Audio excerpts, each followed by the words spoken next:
Alright, hi everybody, it's Bonkai922. This is going to be the last one for now until later today when I do some more. I really have no more left to do. It's just One Piece episode review and the two chapters, which is Taizai and Maggie came out. So, those two.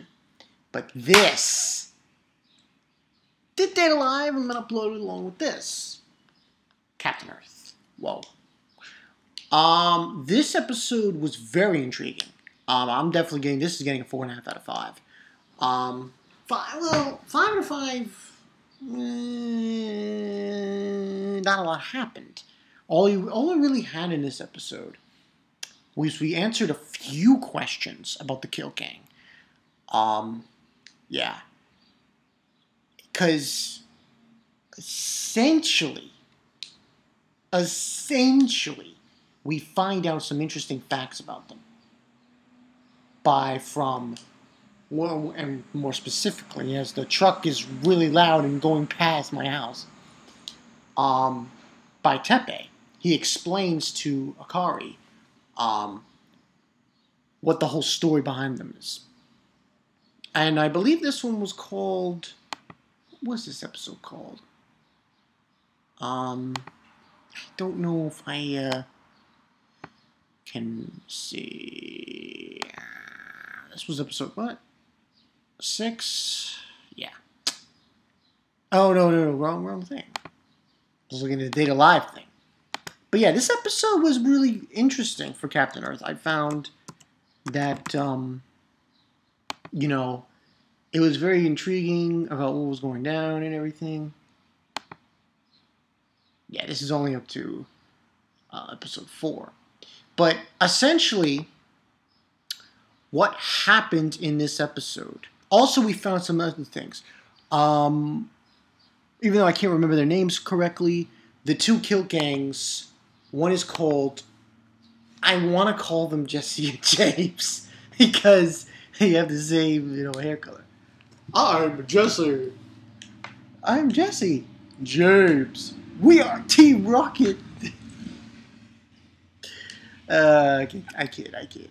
But yeah, essentially, this episode was more focused on Hana and Daichi to a certain extent.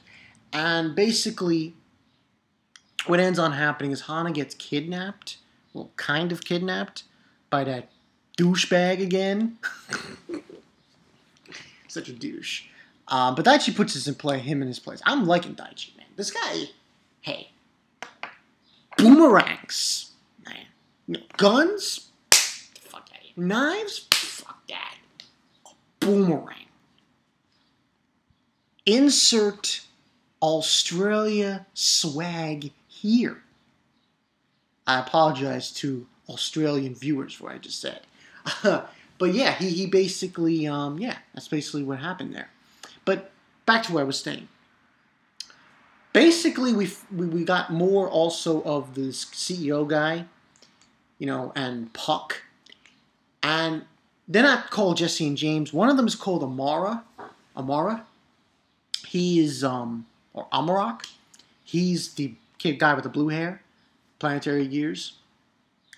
And the girl's name, I believe, was Moko.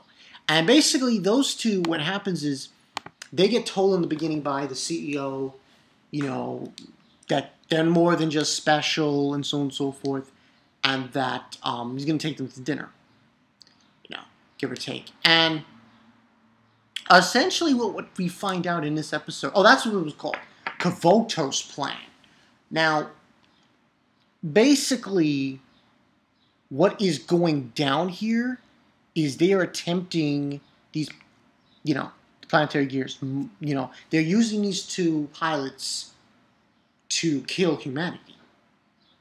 Because I'm thinking, because what it seems to be is they want to destroy humanity and take over the planet and put on the planet people of their choosing. That's what it seems to be, and we get an explanation of that from the CEO. We also find out in this episode that Mocha and Amara, they infiltrate the guys, that round thing, which is supposed to be an electronic brain, And, you know, it seems like they're going against the CEO here, at least from what I'm seeing. And also we get, like I said, the explanation by Teppei and Hana at the same time. Now, what we get in this episode is that Hana apparently came from the same place as Teppei. Was essentially, she is a planetary gear as well, but not at the same. Meaning, she came from where they live, the kiltgangs, but she doesn't have the same kind of thing that Teppei has. In other words, she doesn't control a robot and everything. So, and she says that, you know, she ran away from there to come here. And she says that, she tells Daichi that she heard a voice. And supposedly, supposedly what we're getting in this is that the voice she heard was Daichi's. It was a very touching scene and very heartwarming.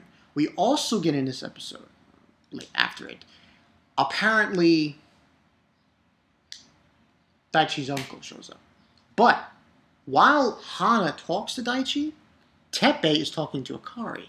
And basically he tells Akari that essentially the kiltgangs are immortal. Because I think what it is the robots that they control and shit, when it gets defeated, the kiltgang, it turns into a cube. Now that cube essentially is kind of their soul or body, I think, from what I'm getting. And if that isn't destroyed, they can essentially live forever. As long as that's intact. And Teppei was while he was talking to Akari, he was referencing the ramen soda bottle he was drinking, you know, those things with a little crystal in them. And he's saying that maybe are, you know, as like the bead in the ramen bottle, forever trapped. I thought that was an interesting metaphor when he brought that up. And what happens is Daichi's uncle shows up. And he kind of tries to convince him to leaving. But it doesn't go that way because the squirrel thing goes to Daichi and bites him and says to come with him because apparently that douchebag is attempting to kidnap Hana. So they go there and they, you know, defeat him. He's using his boomerang. Boom, bitch. And he gets thrown in the water. I gotta say, though, Daichi, man. Listen, boomerangs, that's major swag. I mean, you could attack somebody with a guy's got a gun. And what does he do? He's like, at first he was going to use his Lavastar gun, but he put it away. He's like, oh, you don't know how to kill people right now. He basically was like, fuck you. And he takes out his boomerang, he's like, and he knocks the guy in the fucking water. I'm like, yeah. And there's like this touchy moment when Hana and him are hugging and shit. And also, there's another scene also in this episode with guy who plays, you know, Kotabide. Yeah, that voice actor. Of the friend of Daichi's father. And basically what we find out from him is that this didn't happen to Daichi because of the gun, but they show the moon. Well, the dark side of the moon, referencing Pink Floyd album. And apparently we see these pink crystals coming out of the moon. That's what happens when if the kiltgang, that would happen to Earth if the kiltgang attacked it. So you see what's going on here, and essentially what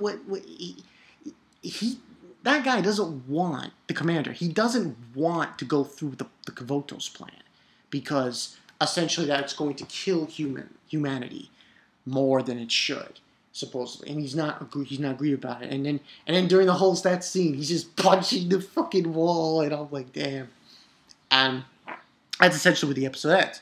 Now next week, we're gonna get a huge fight with Daichi going up against the kiltgangs again, but this time Teppei comes out and he helps him. See, here's the thing: Daichi's at a disadvantage with these kiltgangs. He can fight them, but he gets overpowered by them. So it becomes problematic when he goes up against them. But I think this is what's going to happen as we go along in this series. We're going to have basically Daichi and Teppei tag teaming to go up against the kiltgangs. Now,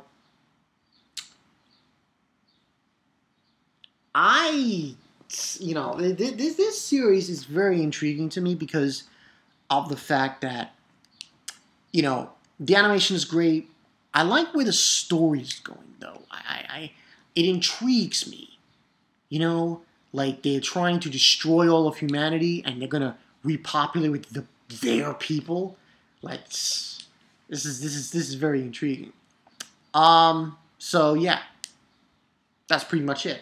And again, like I said, 4.5 out of 5. Not a lot of action, but still a lot of shit revealed, and a lot of instancing points to suggest that were developed in this episode. Also, I thought the scene with Hana and Daichi was kind of funny and cute and adorable, kind of a way, kawaii, So I see big things.